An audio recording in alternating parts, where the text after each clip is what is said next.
अस्सलामुअलैकुम and welcome back to my YouTube channel. Students, उम्मीद है कि आप सब खैर खैरियत से होंगे। स्टूडेंट्स, आज की मेरी वीडियो बनाने का मकसद है कि मैं आप लोग बताती चलूँ कि हम लोग जो है ना अब 10th के इलेक्ट्रोलाइसिस वाले टॉपिक के ऊपर जो है ना आगे हैं। तो इलेक्ट्रोलाइसिस का टॉपिक एक बहुत इंपॉर्टेंट टॉपिक है और कुछ स्टूडेंट्स को ना इसका पता नहीं चलता, तो इसलिए मैंने कहा कि इसके ऊपर हम लोग टॉपिक बनाते हैं। टॉपिक की तरफ हम लोग चलते हैं वक्त ज़ाया किए बगैर।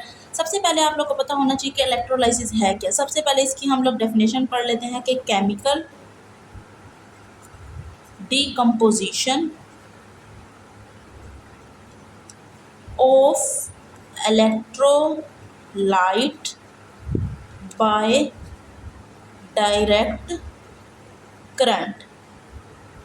किसी भी इलेक्ट्रोलाइट की केमिकल डिकम्पोजिशन डायरेक्ट करंट की वजह से उसको हम कहते हैं इलेक्ट्रोलाइसिस। अब आप लोग को पहले ये पता होना चाहिए कि डायरेक्ट करंट क्या है। डायरेक्ट करंट ये है जिसमें जो है ना डायरेक्शन चेंज ना हो।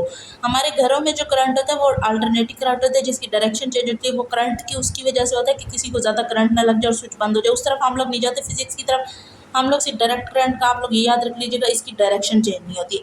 तो इलेक्ट्रोलाइट की chemical decomposition by direct current is called electrolysis. और डायरेक्ट करंट कैसे प्रोवाइड होता है? वो प्रोवाइड होता है स्टूडेंट्स बैटरी की मदद से। तो ये इसकी डेफिनेशन है, chemical decomposition of electrolyte by the direct current. अब सबसे पहले हम लोग इलेक्ट्रोलाइसिस का सुन लेते हैं कि क्या इसका प्रोसीजर है। इलेक्ट्रोलाइसिस में जो है ना केमिकल कंपोजिशन जो है ना चेंज हो जाती है, मतलब डिकम्पोज हो जाती है। करंट जैसे ही पास करेंगे तो हमारे पास क्या होगा, आयंस जो है ना टूट जाएंगे। जैसे हम लोग एग्जांपल ले लेते हैं Na और Cl की, तो ये दो चीज़ों में डिवाइड होगा, Na positive plus Cl negative. Electrolysis में क्या होता है, हमने करंट जैसे ही पास किया NaCl में से Na पॉजिटिव निकल गया और Cl नेगेटिव निकल गया। अगर हम लोग इसको HCl से HCl से अगर इलेक्ट्रिसिटी पास करते हैं तो यहाँ पर H positive plus Cl negative आ जाएगा। मतलब आयंस में किसी चीज़ का टूट जाना, उनकी केमिकल डिकम्पोजिशन चेंज हो जाना, उसको हम क्या कहते हैं, electrolysis by the passing of electric current. Chemical decomposition किसी भी दो इलेक्ट्रोलाइट की अगर चेंज हो रही है इलेक्ट्रिक करंट पास करने की वजह से, तो उसको हम कहते हैं इलेक्ट्रोलाइसिस। इलेक्ट्रोलाइसिस कब होगी? जब इलेक्ट्रोलाइसिस उस वक्त होगी, इलेक्ट्रोलाइसिस विल बी डन या will be occur when they are in the molten और एक्वस स्टेट। अगर जो है ना ये NaCl या HCl अपने मोल्टन स्टेट में होंगे या एक्वस स्टेट में होंगे, उस वक्त इलेक्ट्रोलाइसिस हो सकती है। इसके अलावा इलेक्ट्रोलाइसिस नहीं हो सकती। इससे क्या होगा कि हम जैसे ही इलेक्ट्रिसिटी पास करेंगे किसी भी मोल्टन स्टेट में या उनकी जो है ना एक्वस स्टेट में, तो वो अपने आयंस में खुद ब खुद क्या करेंगे, टूट जाएंगे। खुद ब खुद टूट जाएंगे, ब्रेक इट। जैसे ही हम लोग मोल्टन और एक्वस सॉल्यूशन इलेक्ट्रोलाइसिस की एक आप समझ लें एक बहुत बेसिक रूल है जिसकी मदद से हम लोग इलेक्ट्रोलाइसिस सॉल्व कर सकते हैं। इसके बगैर हम लोग इलेक्ट्रोलाइसिस जो है ना नहीं कर सकते। इसलिए इलेक्ट्रोलाइट, हम लोग अब इलेक्ट्रोलाइट की डेफिनेशन अगर हम लोग पढ़ेंगे तो इलेक्ट्रोलाइट का सबसे पहले क्या है कि ये मोल्टन और एक्वस स्टेट में होना चाहिए अपने, या मोल्टन स्टेट में होना चाहिए या एक्वस स्टेट में होना चाहिए, ताकि जैसे ही हम इसके नीचे से करंट पास करें तो ये क्या हो जाए, डिकम्पोज हो जाए। अब आप लोग को पहले डेफिनेशन समझ आ गई है, chemical decomposition of electrolyte by direct current is called electrolysis. अब इलेक्ट्रोलाइसिस किस में होती है, मोल्टन स्टेट में होती है, एक्वस स्टेट में होती है। अब इलेक्ट्रोलाइट क्या है, अगर अपने मोल्टन और एक्वस स्टेट में करंट पास करेंगे वो डिकम्पोज हो जाएंगे। अब हम लोग इलेक्ट्रोलाइट्स की पहले एग्जाम्पल देख लेते हैं। इलेक्ट्रोलाइट्स हमारे पास होते हैं स्ट्रॉन्ग एसिड।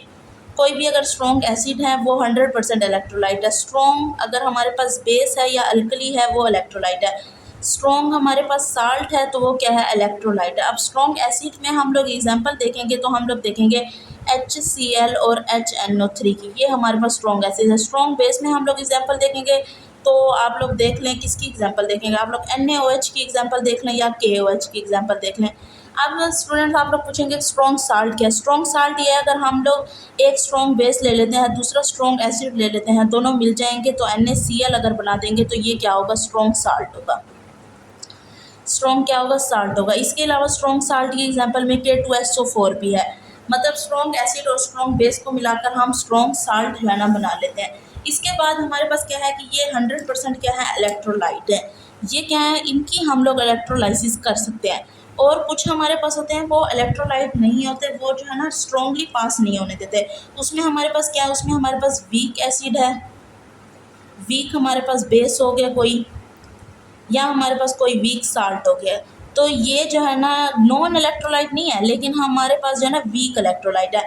अब वीक एसिड में हमारे पास CH3COOH आ गया है, और वीक जो है ना बेस में हमारे पास क्या गया, NH4OH। ये जो है ना वीक साल्ट, फिर ये जो है ना इलेक्ट्रोलाइट 100% नहीं देते, ये 100% नहीं देते। स्ट्रॉन्ग एसिड है, स्ट्रॉन्ग बेस है या स्ट्रॉन्ग साल्ट है, 100% देंगे।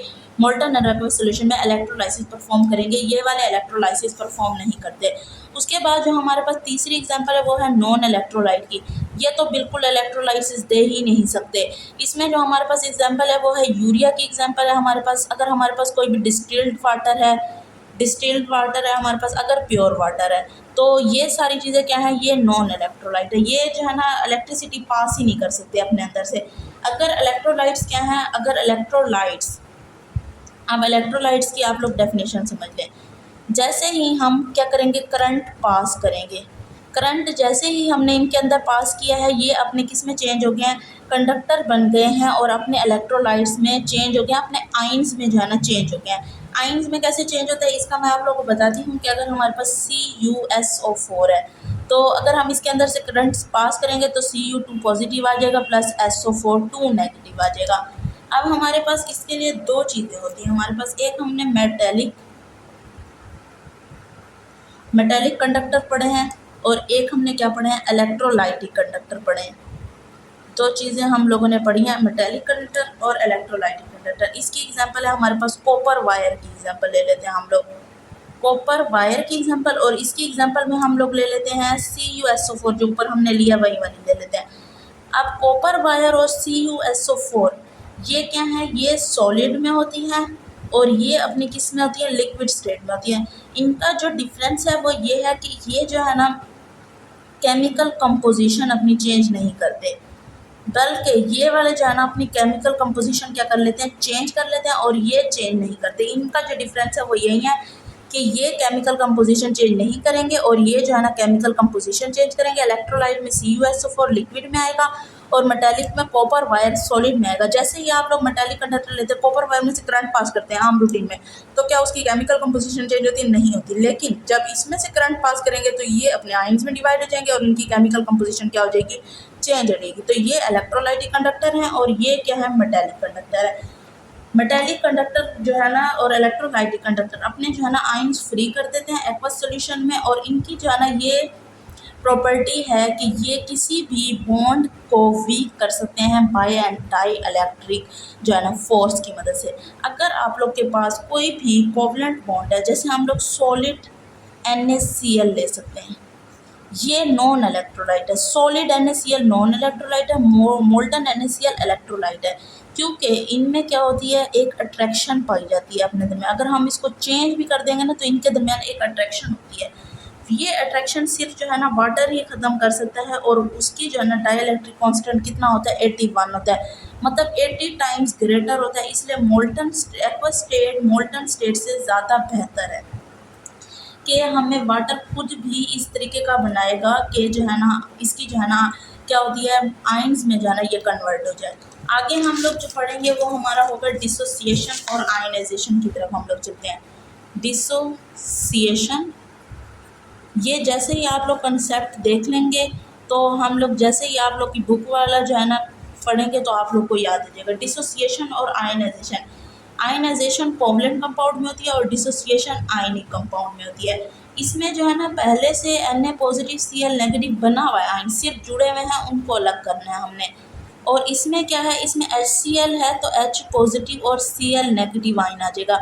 मतलब ये पहले से आयन्स में नहीं कन्वर्ट, ये पहले से आयन्स में है, सिर्फ इनको अलग करना है, और ये आयन में भी नहीं है, इनको पहले आयन्स बनाना है फिर अलग भी करना है।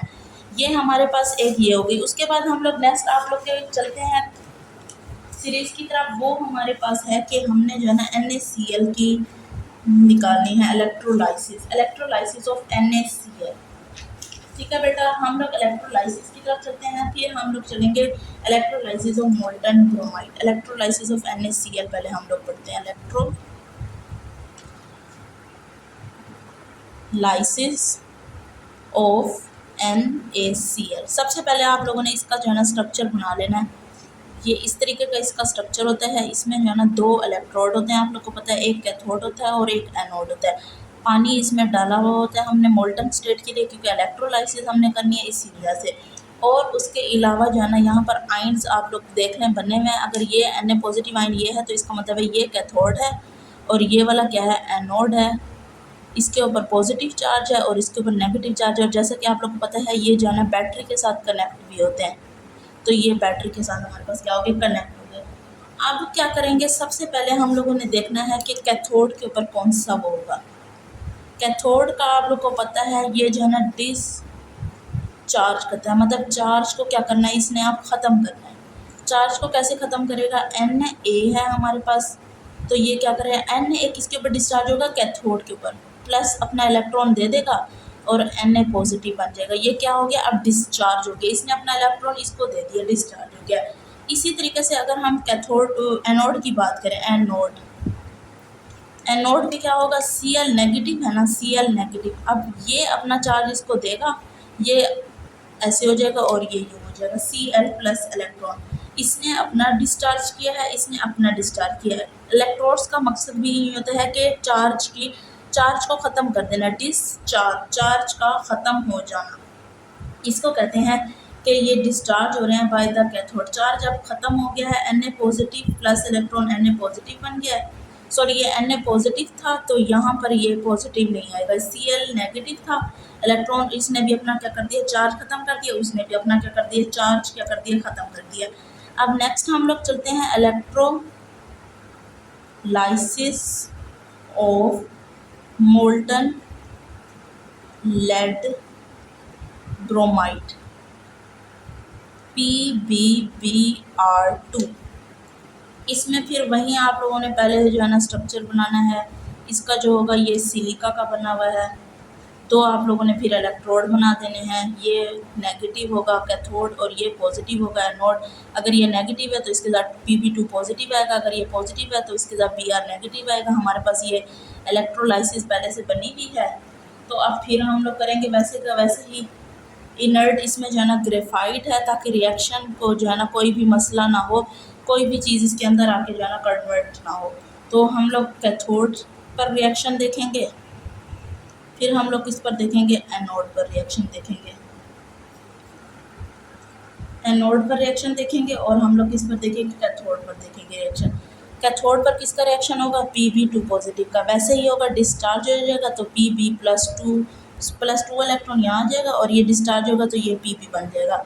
अब इसके ऊपर जब ये डिस्चार्ज होगा तो ये Br नेगेटिव है तो Br बनेगा प्लस इलेक्ट्रॉन आ जाएगा। आप लोग को पता है कि Br ऐसे एग्जिस्ट नहीं करता, Br प्लस Br2 बनना चाहता होता है, तो यहाँ पर भी 2 लगा देंगे, यहाँ 2 लगा देंगे, यहाँ भी 2 लगा देंगे, यहाँ 2 लगा देंगे और यहाँ भी 2 लगा देंगे।